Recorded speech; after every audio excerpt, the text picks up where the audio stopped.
So number 2 of our Elk Talk live video question and answer session. Last time you guys sent us so many questions, we couldn't get through even a fraction of them. So I'm either going to have to talk faster or we're going to just have to run longer, one or the other. But a couple things that I want to get to before we get into the questions. First of all, I want to thank Bowtech and Leupold and the Rocky Mountain Elk Foundation for putting this together. If you want to be in on some prizes, last week I mentioned we're trying to put together some sweepstakes prizes for this. We've got them. It's going to be a Bowtech Rain 7 bow, yeah, the smart bow, and it's going to be Leupold's throwing in a full draw 2 rangefinder and a pair of BX2 Tioga binoculars. But here's how you get in on it. Text Randy, R-A-N-D-Y, to 313131. And the whole form, everything will be there. All you got to do is fill it out. You don't got to buy anything. And you're in the sweepstakes. That's the June sweepstakes. And we're going to have monthly ones from here on out. So we're going to take one of the questions that was left over from last week that we didn't get to. And it was, what are the odds that the elk will still be bugling when I go to Colorado for the first season, which is mid to late October? Well, the answer to that is it depends. But you will probably catch the tail end of some bugling and rutting activity by, let's say, October 10th. Usually in a situation like that, when the first rifle shots happen, the older bulls say, I remember this. Last year, old Pete was out here bugling and he got shot. So usually after about the first day or two, the hunting pressure just shuts everything quiet and they go into sanctuary mode. Even in my home state of Montana at times, when we have our opener, usually in sometime late October, I've shot elk bugling on Halloween. It just depends on the amount of pressure and also the bull to cow ratios and how spread out your rut will be. So, all right, what do we got? Wondering how much it costs. Okay, some of you watch our episodes where we go in and what it is it's a landlocked piece of big BLM ground that we have to fly a helicopter to get in there. And a lot of people do it. A lot of people with private planes will fly into this same spot. And the question is, what does it cost for us to go in there? And whenever you hire an air taxi, whether it's a helicopter or a fixed-wing aircraft, it's a function of how many hours you're in the air. We've got it down pat where we can shuttle everything, and it ends up costing between $600 and $800 per hunter if we split it among 4 of us. And that also depends on how many elk you're hauling out. And if you're lucky, maybe you're going to haul out a few elk and the cost will be a little more. But so I'm a solo hunter. Am I better off stalking, calling, or sitting in a blind over a wallow or water source? Well, I wish I could tell you that I'm an expert at that, but I'm not, because I don't have the mental composition to sit for long periods of time. But as a solo hunter, I know a ton of guys who set up over a wallow. They're in a tree stand, or they set up over a water source or along a trail coming in, and some of those guys have remarkable success. They have way more patience than I do. But one of the things that I do force myself when I'm hunting really dry, hot periods, especially in the southern southwest states like Arizona and New Mexico, if I'm archery hunting, a lot of people will go out and hunt the morning, go back to camp, take a nap, and then come hunt the afternoon. Not me. I force me and our crew, we go and sit somewhere near a water source during the middle of the day, because here's what will often happen. Once the bulls have their cows, and this is, say, September 15th, 18th. The big bulls are now with the cows. They will push those cows up to wherever they want to bed, and it's usually going to be in the shady side of the hill. It's going to be in a cut or a canyon. Once that bull beds his cows, he might stay bedded with them for a while, but very often from, say, noon until about 3 in the afternoon, that bull gets up solo and he goes in and waters quietly all by himself and comes back.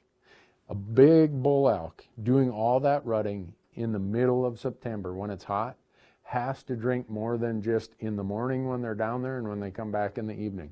A lot of times they have to go get water in midday. very effective tactic, especially if you're by yourself and you don't have a partner to call with you, is to go and sit by that water. Don't go back to camp. In the middle of the day, you can take a nap near a water hole just as well as you can back at camp. So don't give up on that precious time that you have to go hunting. Oh, how do I distinguish between a hunter making a bugle and the real thing? And I can't say I always can, but most times you'll notice that a hunter and his bugle is usually doesn't give you that vibration type feeling that you get from a real elk. A lot of times it has more of a flute sound to it. It might be, I don't want to say tinny or more plasticky sounding. But all that said, I've heard some real elk bugle where I said, oh, that's another hunter. And I walked down the ridge and it was really an elk. So it's not always a perfect 100% accuracy, but over time you'll be able to tell. One of the things that might help with that is have your buddy go a quarter of a mile away and just listen, and you'll kind of get the feel for the difference of how a human bugle sounds in the woods compared to an actual elk bugle. What times of the day during a late season hunt do you have the most success? Is it worth being out all day in the cold glassing just in case a bull gets up in the middle of the day? Yes, it is worth it. On a late season hunt, if you remember last time we talked about the 5 periods of the elk calendar: early season, pre-rut, peak rut, post-rut, and late season. Late season is November 1st and later. And it can be miserable cold. In Montana and Wyoming, some of the late draw hunts in Idaho and Nevada, even the 3rd season in Colorado, some of these hunts are going on in November. And it's a glassing game. These elk are in sanctuary areas. They're not up moving around. They're not bugling. You got to be someplace where you can glass a bunch of these sanctuaries. And you have to sit there all day long. Yeah, your best times are the first hour in the morning and the last hour in the afternoon. But sometimes you'll see them in the middle of the day. They'll go up and get up to go and take a pee, or they'll get up to grab a piece of grass or whatever, and you'll find them. And the good part is, once you find a bull in a late season mode or sanctuary, they're not moving. You can sit there and wait for that bull to get up, or you can move in closer, play the wind, and that bull is going to be there. So I sit there all day long. If I start getting cold, I build a fire. You watch on our episodes, a lot of times we have a fire going. And people are like, well, gee, how does the elk not get scared when you build a fire? Fire is part of the natural ecosystem. Elk smell burns and fire and smoke all the time. Do whatever it takes to keep yourself warm, good clothing, good layering system, and if you have to, start a fire. But whatever you do, don't leave that glassing location. Do I use multiple trail cams while solo hunting? This is a question that, for those of you who live in Montana, would say, what do you mean? Because in Montana, trail cams cannot be used if there's an open hunting season. So I don't own a trail camera. I wish I could answer that question. But the reason that we threw it out there is because if you travel to these other states, don't assume that the rule in your state, whether it's trail cameras in this case, it might be expandable versus fixed blade broadheads. I believe Idaho does not allow mechanical broadheads. Whether it's the hunter orange rules, whether it's the use of two-way communication radios, there's different rules in every state. Wherever you're going hunting, if you're going out of your home state, make sure you read the regulations. The last thing you want is to have this great hunt, have all this fun, and then find out, oh gee, I didn't read that, and by accident you got crossways with one of the regulations they have. So all right. This one, the answer is going to be, could be anything. I'm taking my daughter on an elk hunt in Colorado next October for first season. What are the weather changes we could see? We're trying to put together the gear for this trip.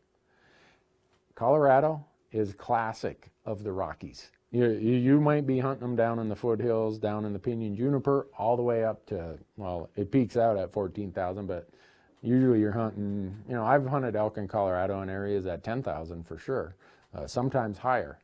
In those type of areas, you got to prepare for everything. You have to have warm clothes, you have to have base layers, you have to have clothes that breathe really well. Don't just show up thinking the weather's going to be what they forecast or the weather's going to be the same for the whole hunt. Bring what you need for the multitude, the whole range of weather conditions, because you're probably going to get it in the Rockies over the course of a week-long hunt. All right, going on my first elk hunt this year with my son, could you talk a little about the etiquette when running into hunters on public land? That's a really good question, because you know that our hunts are, just like most of you, are on public land. Everything we do is on public land, and most of you probably hunt public land, and there are other hunters out there. And we just did this on a YouTube video that we posted the other day. We ran into some hunters who, we were out hunting, and I told the camera crew, I said, boy, I hope those guys aren't in my favorite spot, my favorite glassing location. Guess what? They were. It's just a great glassing spot. They beat me there. I went up, said, hey guys, how's it going? You beat me here. Knock yourself out. I hope you shoot something. And off I went. And my rule, and I think the etiquette that most hunters apply, is the first person there gets the spot. And if you see someone beat you to the spot, you know what? Get the mattress off your back and get out there earlier the next day. Or if it's an evening hunt, you know what? Don't take such a long nap at camp. Get in there. Be the first person in there. And I have had instances where I was the first person there, and people came and plopped down right beside me or right in front of me. And when we visited, they said, well, it's public land. I'll do what I want. I get that. Some people are going to be that way. Don't have a confrontation. There's no animal, no hunt worth having a confrontation. If someone doesn't follow that etiquette, just get up and go to another spot. So when I'm moving, let's see, I'm moving to a new area in Wyoming. What should I do to start learning the area before I move, since elk season will be here before we know it? What things should I look for that will hold elk? That's a pretty generic question. Again, I always go back, and I can't, the reason I go back to this is it's so fundamental to being successful on public land elk. And it's just the absolute most effective way to find elk. That question, what would be helpful is to know what season are they hunting? What season, will they be there for the early season in August? Will they be there for the pre-rut in the first half of September? Will they be there in the peak rut for maybe the month from September 12th through October 10th? Will they be there in post-rut, or will they be there for the late season? And the reason that's important, and the reason I'm kind of dwelling on this point, is no matter what tag you draw, the very first question you have to ask yourself is, what is the season I have for my tag? In other words, what period do I get to hunt? Because the elk have different needs in each of these 5 seasons. Maybe their primary need is sanctuary, or maybe it's breeding, or maybe it's food and water. Well, you're going to find them in a different spot in early September than you find them in late October. So that's the very first question you have to ask yourself. And to try and answer that person's question, I would need to know what season is their tag good for. So going on my first elk hunt in Colorado and expecting to get into some high country. I'm from New Mexico. Should I be worried about altitude sickness, and how should I manage it? Yes, you should be worried about altitude sickness. I tell people who travel from lower elevations, give yourself 2 days at least to acclimate to high elevations. There are many, many complications with altitude sickness, and I wish that the person sitting here in this chair was one of the people who've had altitude sickness. You who've had it are sitting there nodding your head saying, yes, do whatever you can to avoid altitude sickness. Acclimation is the number one thing. Hydration, good diet, good rest are the other things. It's common sense, but if I was you, I'd go and Google altitude sickness. There's many, many articles on it, and there's some really good points about how to mitigate its effect and how to actually prevent it through acclimation. Do you remember the first bull you shot? How about the first big one you missed? Oh yeah, I remember both of those. I tell people in all my seminars that I am probably the most below average elk hunter that ever was given the right to talk about elk hunting. When I moved to Montana, I spent my first 6 seasons trying every gadget, every gizmo, every new supposed shortcut that would get me my first public land bull elk, and none of it worked. Finally, after the 6th season, I sat down and I studied, what do elk need? What do they eat? Where do they go this time of year? What are their needs at the time of year I'm going to hunt them? That next season, the very first day, I applied the plan, kind of like I was talking about the 5 calendar or periods of the elk calendar. The next season, the very first night, I sleep at the trailhead. I said, you know what? These are post-rut bulls. They're going to be down in these ugly sanctuaries looking for a small piece of feed, place to feed. I killed the bull that first morning. And since then, I've been lucky. I get to hunt a lot of places. It seems a lot easier now. Don't think there are shortcuts. Public land elk hunting is as much here as it is anything. It's attitude, it's determination, and it's the expectation that this isn't going to be easy. I got to think as hard as I got to work. And with that, you'll probably have a whole lot more success. As far as do I remember the first big one I missed? I remember every one I've missed. And on our TV show, we show it, good, bad, or indifferent. And some of you will go to our YouTube channel where we have all of our old episodes, and you'll see the Arizona elk hunt where I forgot to account for a wind drift, and the bull was quartering away, and the bullet drifted right here, took a little bit of hair off. That would have been the biggest bull I've ever shot by a long stretch. I was filming myself at the time. So as you can see, like all hunters, we got to have our list of excuses of why we missed, right? No, I missed. But we show it to you, so. Let's see, have you ever transported game meat on a commercial airline? If so, how did you do it? Yep, I do it a lot. You'll want to talk to the airline, because usually the airline rules are far more specific than the TSA rules. And most airlines, again, I'm generalizing here, most airlines want your game frozen. The reason being is they don't want your cooler to leak a whole bunch of whatever might drip or drain out of that cooler with unfrozen meat. That's pretty much the #1 thing. If you have any type of dry ice in there, you're going to have to declare it, let them know, and they're going to tell you it's allowed, not allowed, and what they have to do to accommodate for it. Other than that, it just gets treated as a really overweight and expensive piece of luggage. So, Randy, do you use horses when you hunt? I should, but I don't. I grew up in a family where we didn't have horses. I don't know anything about horses. That's why I have to have a really good backpack and a really strong back, and the determination that if I shoot something that's coming out in pieces on my back. For people who have horses, hey, I envy you. But because I know so little about horses, they probably die of neglect if left to my care. And also when we're going on multiple hunts, say we're going on a road trip that's 3 or 4 hunts, it would be really hard to care for livestock for our animals throughout a whole 3 or 4 week period. So we're not able to get into the backcountry until mid-September during the black powder week and that week after. How do you find out how much pressure they had before we got there? I can tell you that's a Colorado question, because Colorado is the only state where archery and black powder are going on at the same time. There really is no way to tell until you get there. You know, that part of that just comes from talking to biologists, talking to other people. Maybe you've hunted it in the past, or you know someone who's hunted it in the past, and they can give you that information. But as a traveling hunter, that's a little bit of the roll of the dice that we all subject ourselves to, is we don't really know what's happening until we get there. So, do you wear your hunting boots around camp? No. And we've done a whole video out on our YouTube channel about boot care and keeping your feet warm. I'm one of those lucky people that grew up on the Canadian border up in northern Minnesota, just outside International Falls. We knew how to keep our hands and our feet warm. And I'm going to give you a couple hints on how to keep your feet warm. I wear a non-insulated Kenetrek Mountain Extreme boot even when it's 0 degrees out. Do not wear your socks or your boot around camp. Say we have a base camp and we're going to drive 10 miles to a trailhead and then we're going to start hiking.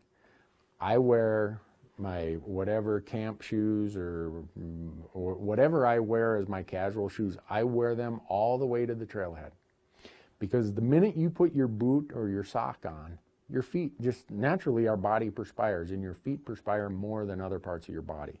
So you're instantly introducing moisture to your boot.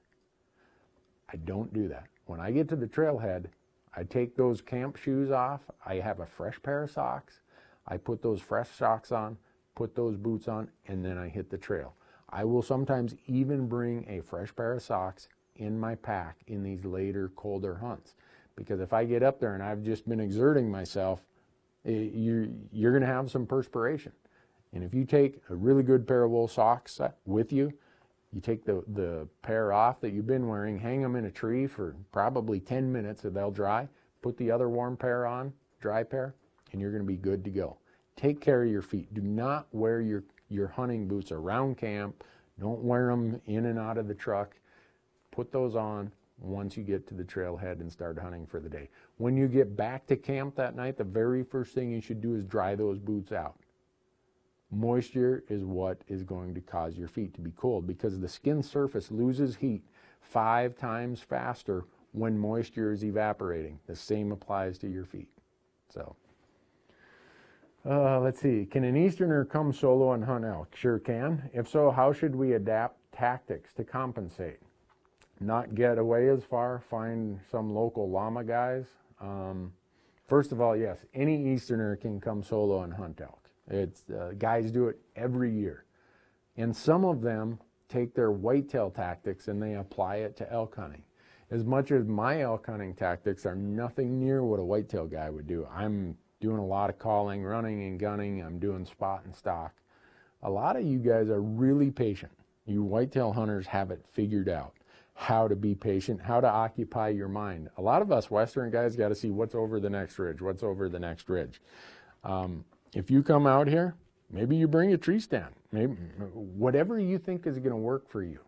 But think about what season you're coming, what the elk are going to be doing, and where you're going to find them. And make sure that you have the gear you need to get the elk out once you have it on the ground. That's probably the biggest challenge. Back in your home state, maybe you can only hunt whitetail deer. I've done a video out on our YouTube channel about how to do what we call the gutless method. It's how we bone and quarter a deer, a whitetail deer, out in the woods, and how we pack it out. It's the same exact process for an elk, other than instead of a 200-pound carcass laying there, you got a 600-pound carcass laying there. So those are things you can practice at home. So when you get here, everything's not foreign and new to you. So, all right. Backcountry camping question. How do you cross rivers? Usually I don't, and I'm going to tell you why. Let's say it's knee high or higher. Do you remove your boots? Do you go barefoot, or do you have a set of water crossing shoes or camp shoes? It depends on the time of year, but when it's cold and later, I'm not crossing rivers. I know some people will. I'm not. There's too much risk, too much danger. Very often I would be crossing in the dark. I'd be crossing in November when it's super, super cold. I'm not going to be doing that. If you do find that you have to cross a river, they make these little waders. I think they're called wiggies. I might have that wrong, but my friends in Canada use them. And that's what they use for crossing rivers. But for a safety factor, I don't do it. If you know that there's a big bull elk across the river, you might be tempted. And maybe I would be tempted also. But I try to find other ways to negotiate that. So. All right. Are there generally fewer hunters in wilderness areas versus BLM? It depends, but as a general rule, yeah. A wilderness area, understand that we're talking about the wilderness area is a designated area under the Wilderness Act. It doesn't allow for motorized travel. It doesn't allow for mountain bikes. It's just foot or horseback. So usually you're going to have less hunting pressure there. Versus Bureau of Land Management, that's what the BLM stands for. Very often that's open to multiple forms of access, whether it's motorized access, it's ATVs, UTVs, bicycles, whatever. So very often you're going to have less hunting pressure in a wilderness area than you are in just general BLM or Forest Service lands. What average elevation would benefit me most in elk hunting scenarios out west? How about temperature? That's and the reason that we're taking that question is it depends on so many things. again, it goes back to understanding what the elk need in the time you're going to be hunting them. So if food is the primary factor, like it is, say, early season, you need to find what elevation the best, most succulent food is at. And usually that's going to be in a band of elevation, or it's going to be on a certain slope, or it's going to be some other factor is going to drive the elk to that elevation. It's usually the food. I don't hunt elevation specific things, but there's reasons where people will think about that. I just keep going back to when people ask these generic questions, it seems that they're kind of asking, where do I start? And where you start is understanding the needs the elk have in the period that you're hunting them. Would you suggest Idaho or Colorado for over-the-counter elk? I didn't draw in my home state of New Mexico, and I'm trying to make a plan B. Yes, I'd suggest either or both. You see in our show, we hunt Colorado over-the-counter elk a lot. Colorado hosts more non-resident hunters than any state in the Union. They have the largest elk herd of any state in the Union, and they have 23 million acres of public land to go and hunt. Idaho has great hunting. The only reason I've not been there is because so often my calendar in late October, when Idaho's do-it-yourself or over-the-counter season is, I'm usually somewhere else. I have nothing against Idaho. I'm grinding at the bit to get there. Archery seasons, if I had to pick between the two, Idaho and Colorado, I'd probably go to Idaho in archery season versus Colorado. Just my personal preference. How do you hunt the elk's bedroom when you stumble upon it? I don't. I never. It's almost like whitetails. I do not go in and bump that elk from where they're comfortable. I will hunt around the periphery. I'll hunt around the fringe, especially in a lot of the later season hunts, say a post-rut or a late season hunt. If you bump that bull, you've messed up maybe your whole hunt, because you've spent days trying to find where he is at. Don't mess it up. You're going to get one chance at him. Make sure you kill that bull when you get your one chance. Now, sometimes you just stumble into him and there's nothing you can do about it. In the rut, the answer would be slightly different. If I know where, quote unquote, their bedroom is, I'm going to hunt close to it. I'm going to hunt them on their way from there and their way back to there. But I'm not going right in there. Once you find that elk are comfortable in some place, let them stay comfortable. How do you prepare for hiking 8 miles a day and possibly packing an elk out? What's your preseason preparation? Well, first of all, I'm lucky I live at a higher elevation. If you don't, you're just going to have to get your cardio there and your legs and your core. I hike. That's my preparation. I don't go to the gym. I have found nothing yet that replicates putting 30, 35 pounds on my back and hiking up and down hills. Now, I live in a place where there's some great hills where I can go and do a hike that gets me an elevation change of 5,000 vertical feet if I was tough enough and wanted to do it.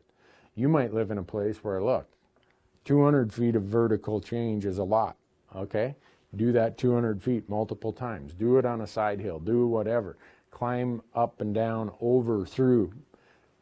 Traversing the mountains is the best thing I've found to replicate what you're going to do as far as muscle usage when you're out elk hunting. Exert yourself there and make yourself do it, and that's what I've found is my best training for that. Can you talk about the over-the-counter elk hunting opportunities in Colorado? Yeah, they're immense. I think 90 units in Colorado in the West Slope, mostly all the West Slope units, are open to over-the-counter. I believe just about all of them for archery. And then they have a second rifle season and a third rifle season. The second rifle season is usually sometime in the last part of October. And then the third rifle season is somewhere usually in the first part of November. The fourth season and the first season that sandwich the second and third rifle seasons are limited entry. They're not over the counter. So millions of acres of public land, go buy your tag over the counter and off you go. So I'm a 15-year-old and I just pulled my first elk tag in Nevada. Yeah.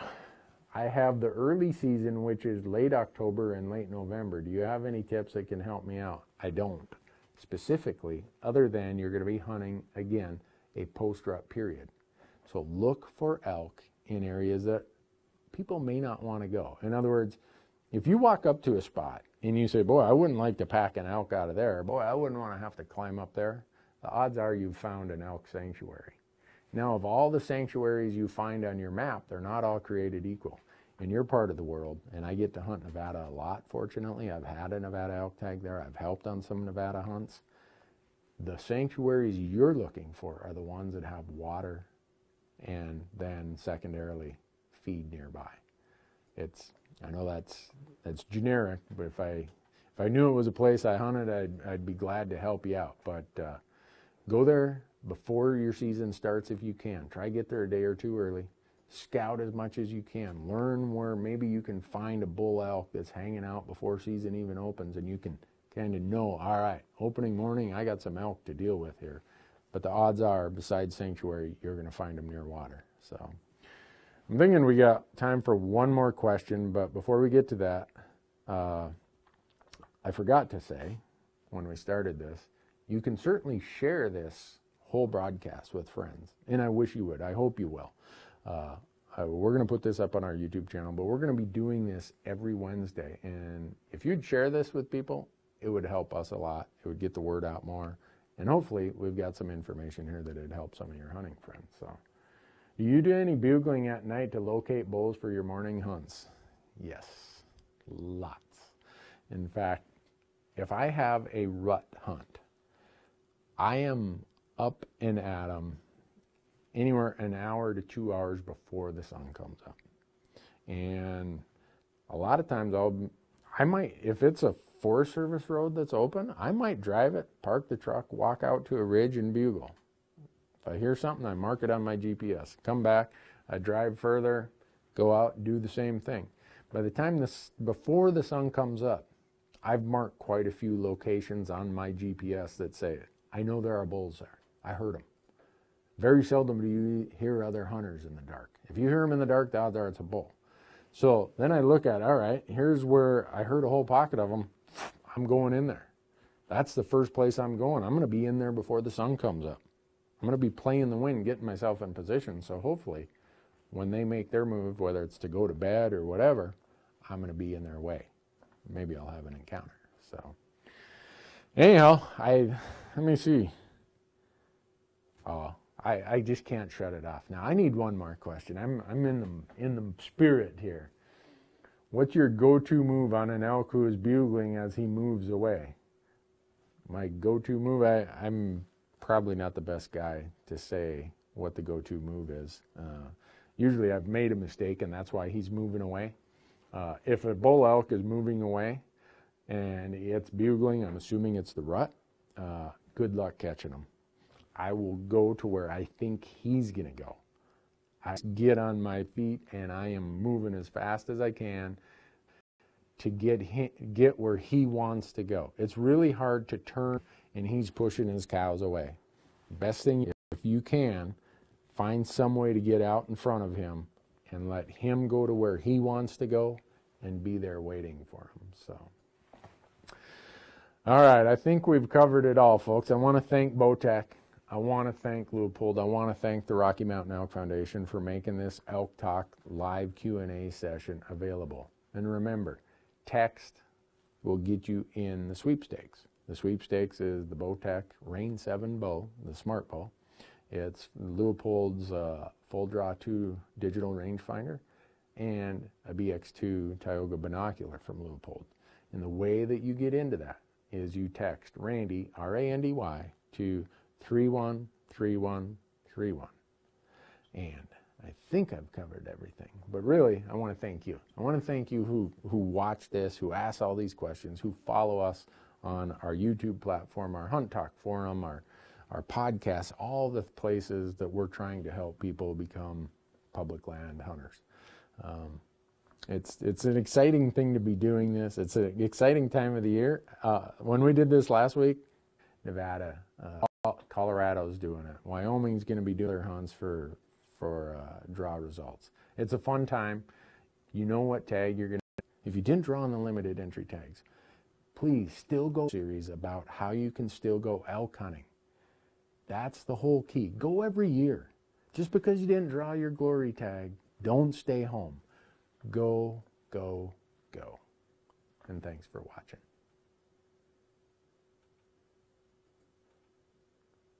Did we do it? We done? Yeah. It went.